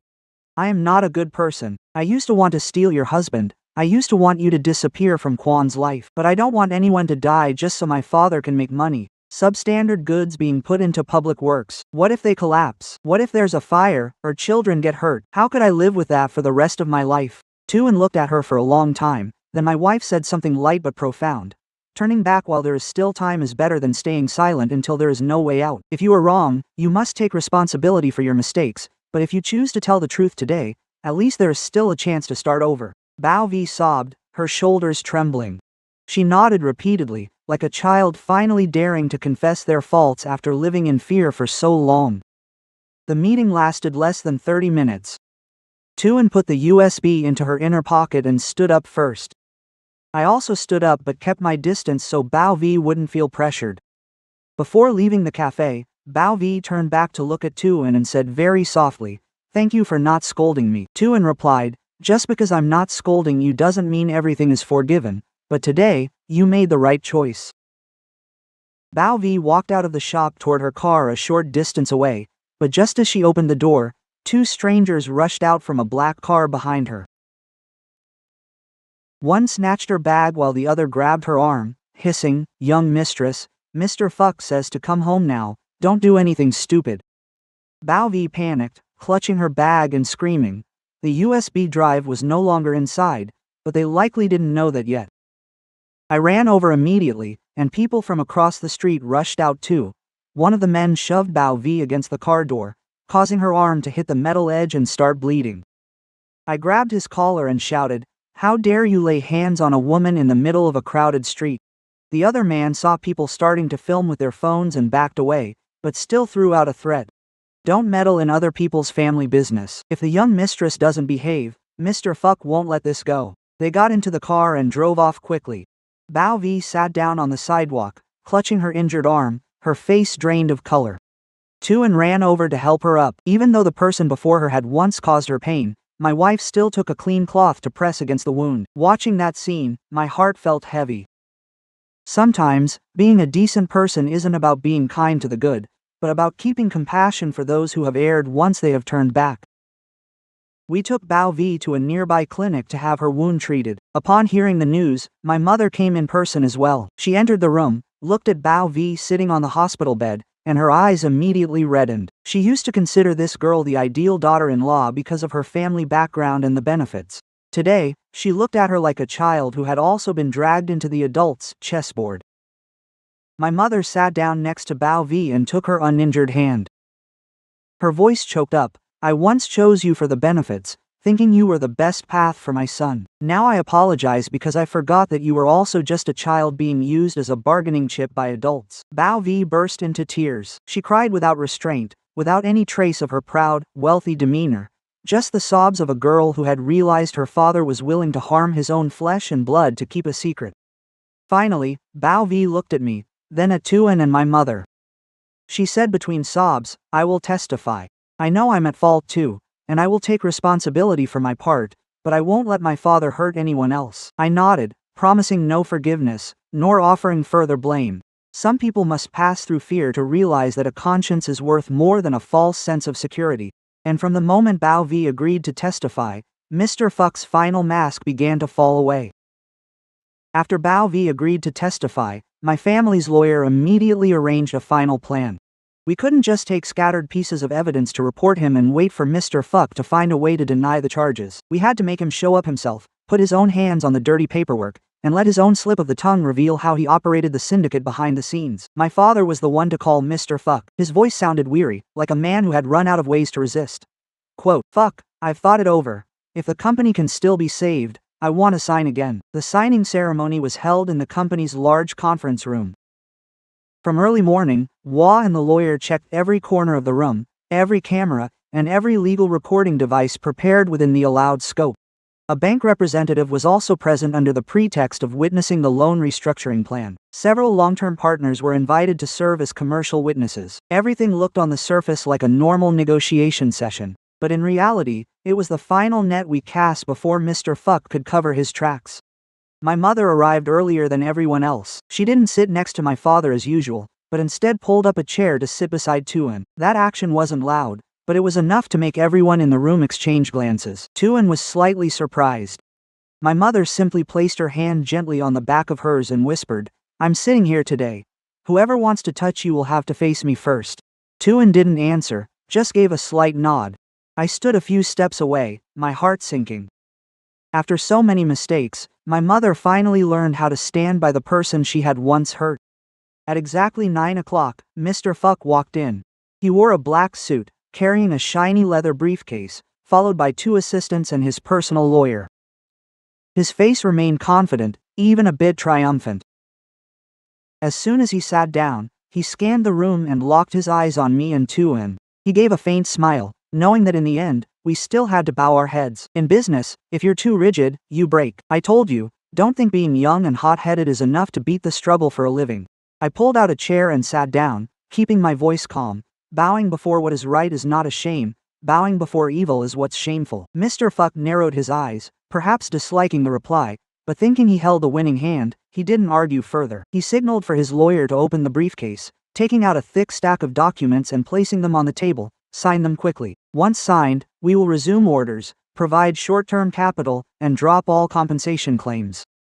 Your family will be saved, and as for Kwan's personal family matters, I won't interfere anymore. My father flipped through a few pages, reading deliberately slowly, then stopped at the shipping section, looked up and asked, "Is Entai Transport still the main coordinator?" Mr. Fuck's eyes flickered for a split second, but he immediately smiled. "Yes. They've worked with me for a long time, you don't need to worry about logistics." My father continued to ask. I checked their registered address and found there was no warehouse, no trucks. If the authorities ask about this later, how am I supposed to answer? The atmosphere in the room turned tense immediately. Mr. Fuck lost his patience, his voice becoming sharp. "Mr. Vin, we've come this far. Why are you still digging for trouble? I'll handle all that paperwork myself. Your family just needs to stamp the documents. The route for the goods, which company handles the money, who issues the invoices, I've already arranged it all. Just sign and you'll have money. Asking too many questions will only make things harder for yourself." As soon as he finished that sentence, my lawyer immediately stood up. He placed his hand on the file, voice firm, "Stop the signing." What Mr. Fuck just said directly relates to signs of using my client's business as a front for illegal transactions. Mr. Fuck's face turned pale, and he slammed the table. "You're a lawyer, how can you speak so recklessly? Do you have proof?" Mr. Wah calmly turned on the large screen, which displayed fraudulent invoices, cash flows through Entai, images of the abandoned house where the transport company was registered, videos of trucks entering the old warehouse at night, and a recording of a previous private meeting. The meeting room erupted in whispers. The bank representatives sat up straight, while the partners looked at each other, their expressions visibly changed. Mr. Fuck tried to smile, but it came out as a twisted grimace. Quote, "These things can all be fabricated. If you want to frame me, you need to be smarter than that." Just then, the meeting room door opened, and Bao V walked in, her arms still in a white bandage. She moved slowly but her gaze was steady, and the whole room went silent. Seeing his daughter, Mr. Fuck stood up abruptly. Quote, "V, what are you doing here?" Bao V did not look down, nor did she shy away as she had before. She placed a USB drive and a signed statement on the table, saying, "I came here to tell the truth." Mr. Fuck roared, "You're my child, yet you betray me." Bao V trembled but still replied, enunciating every word clearly, "I am your daughter, but I cannot be your accomplice. You can force me to be silent, force me to marry whoever you want, but you cannot make me watch innocent people be dragged into your crimes." That sentence made my mother burst into tears. Perhaps she saw in Bao V the shadow of all those children used by adults as bargaining chips for their own gain. Mr. Fuck lunged to grab the documents on the table, but two company security guards intercepted him in time. At the same moment, the meeting room door opened once again. Authorities stepped inside and presented their credentials based on the report filed earlier. They ordered the sealing of all files related to the contract, the entire transport company, and the documents Mr. Fuck brought to force the signing today. At that moment, the look of triumph on Mr. Fuck's face completely vanished. He struggled to leave the room, shouting that he had been set up and would sue everyone, but the more he did, the more his panic was exposed. How ironic. The very briefcase he brought to force my family to sign contained various appendices, coordination tables, lists of shell companies, and forged powers of attorney. The things he thought were tools to control us ultimately became the evidence that incriminated him. As Mr. Fuck was led out of the conference room, Bao Vi stood silently by the door, tears streaming down her face, but she did not follow. Tu stepped forward, placing a hand gently on her shoulder. Neither said much, for in some moments, a touch is worth more than 100 words of comfort. I looked around the room, at my parents, my wife, and the stacks of sealed documents. The storm hadn't completely passed, but at least today, we were no longer the ones being hunted.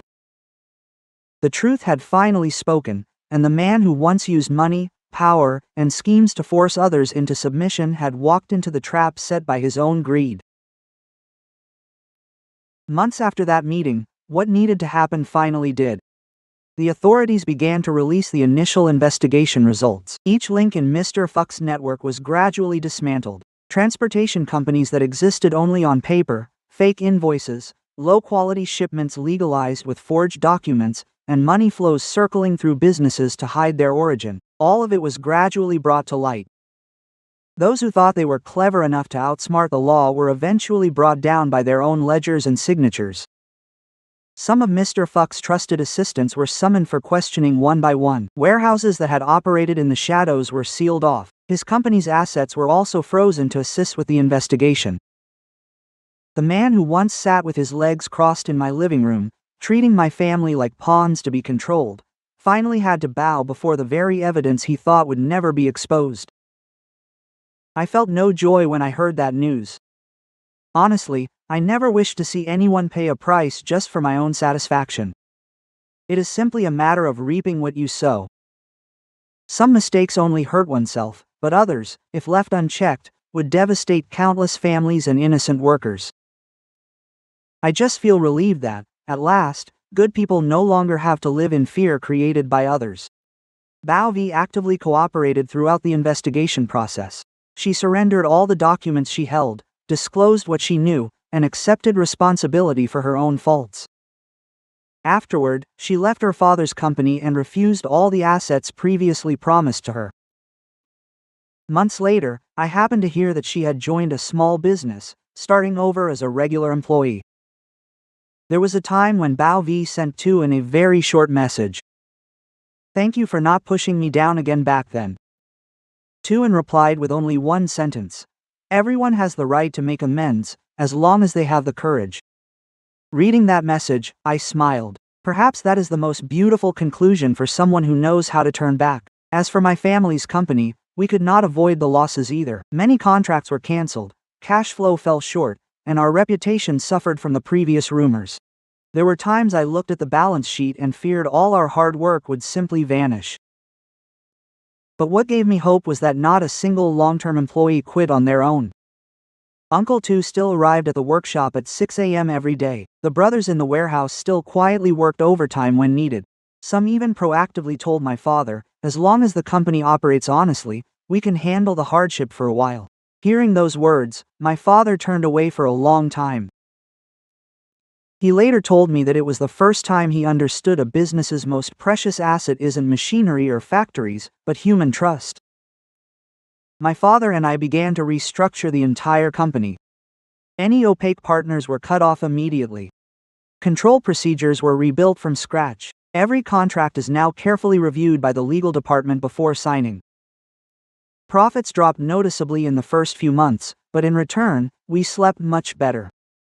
Dad would often laugh and tell me, earning less with peace of mind is better than being rich in fear. I found him to be right. The person who surprised me the most was my mother. After all those events, she proactively asked to step down from managing the company. She said she had trusted money too much and believed too much in flashy relationships, forgetting the most important thing, people. In her free time, she began participating in charity work, visiting lonely elderly people and supporting students in difficult circumstances. She didn't talk much about what she did, she just quietly changed every day. One weekend morning, my mother asked Tuan and me to take her to visit my mother-in-law. On the way there, she hardly said a word. When we arrived, Tuan's mother was watering some vegetable beds behind the house. Seeing us, she just gave a gentle smile and invited us all inside for a drink. My mother stood before her for a long time, then suddenly bowed her head. "I have come to apologize. I once looked down on your situation. I once thought your daughter wasn't worthy of my son. I was wrong. I apologize to you." Tuan's mother hurried to help my mother up. She smiled gently as always. "Let it be, it is a blessing that we can live kindly with each other now. If adults make mistakes, let it end there, don't let the kids suffer any longer." Just those 4 simple sentences made both women tear up. That day, we shared a very ordinary meal together. No delicacies, just a bowl of vegetable soup, a plate of braised fish, some pickled onions, and a pot of hot rice. But perhaps it was the best meal I have ever had, because for the first time, our 2 families truly sat together like one. At the end of the meal, my mother stood up, poured a cup of hot tea herself, and held it out to Tuan with both hands. Her voice trembled, and, "If you can still give me a chance, I would love to hear you call me mother. Not for the sake of ritual, nor for outsiders to see, but because I truly want to learn how to be a kind mother-in-law." The whole room went silent. Tuan looked at the cup of tea for a long time, then looked at me. I simply nodded slightly, and held out both hands to receive the tea. Tears rolled down her cheeks. A moment later, she smiled ever so gently and whispered, "Mom," just that one word. My mother burst into tears like a child. She hugged Tuan tightly, letting go of all her pride. I silently watched the 2 women before me, suddenly recalling that wedding day. It was also a cup of tea, but back then, Mother had said, "Don't think you can just call me Mom whenever you like." Yet today, it was Mother herself who pleaded to hear that very word. I suddenly understood that a person's greatest victory is not in defeating many enemies, but in seeing those we love return after their own mistakes. In the years that followed, the company gradually recovered. It no longer grew as rapidly as before, but it became stable, transparent, trusted by partners, and the workers remained committed. My family also started over from the smallest things. A full family meal, a caring inquiry, a cup of tea every morning. Sometimes happiness does not come from gaining more, but from no longer losing the most precious people by our side. If this story left one most memorable lesson in my heart, it would be this. Money can help people build an empire. Fame can make others bow their heads. But only a clear conscience can bring peace to every night's sleep. And only sincere affection can preserve a home. So that after all the storms, everyone still wants to return and call each other family.